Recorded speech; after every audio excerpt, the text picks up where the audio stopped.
Hello everyone, welcome back to the Python series. So ఈ రోజు topic ఏంటంటే మనం లూప్స్ గురించి మాట్లాడుకుందాం. సో ఫస్ట్ మీకు ఓన్లీ బేసిక్ ఇంట్రడక్షన్ ఇస్తా లూప్స్ గురించి.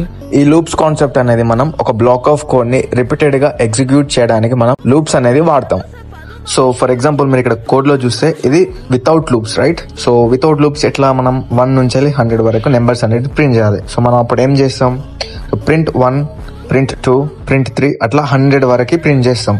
సో అప్పుడు ఏమైతుంది, కోడ్ అనేది చాలా లాంగ్ అవుతుంది, రైట్? ఎడిట్ చేయడానికి చాలా టైం పడుతుంది. సో ఇలాంటి ప్రాబ్లమ్స్ అనేవి చాలా ఉంటాయి. But when it comes to the loops, 2 lines లో మనకు కోడ్ అనేది ఫినిష్ అయిపోతుంది అండ్ మనకు నెంబర్స్ కూడా 1 to 100 ఈజీగా ప్రింట్ అవుతాయి.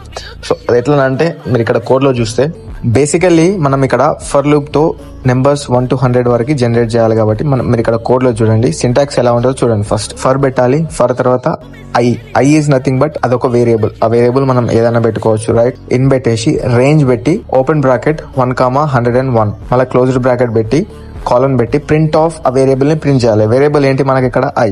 సో ఐ ప్రింట్ చేసినప్పుడు మనకు 1 నుంచి 100 వరకు సీక్వెన్స్ అనేది జనరేట్ అవుతుంది. ఓకేనా? సో ఇప్పుడు మీరే చెప్పండి, ఆ 1 నుంచి 100 వరకు ప్రింట్ స్టేట్మెంట్ తోటి ప్రింట్ 1, ప్రింట్ 2, ప్రింట్ 3 అలా ప్రింట్ చేసి బెటరా, అండ్ మనం లూప్స్ వాడి 2 లైన్స్ లో మనం 100 వరకు సీక్వెన్స్ జనరేట్ చేసి బెటరా?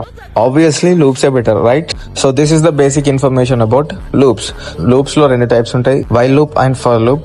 సో అది మనం నెక్స్ట్ టాపిక్ లో నేర్చుకుందాం. అండ్ ఇంకొకటి, నువ్వు ఒకవేళ కాలేజ్ స్టూడెంట్ అయితే డెఫినెట్లీ ఆ కొన్ని ఫాలో చేసి పెట్టుకో, ఖచ్చితంగా నీకు ఉపయోగపడుతుంది. So this is the topic for today. If you need Python related content, then don't forget to follow me. See you in the next video. Bye.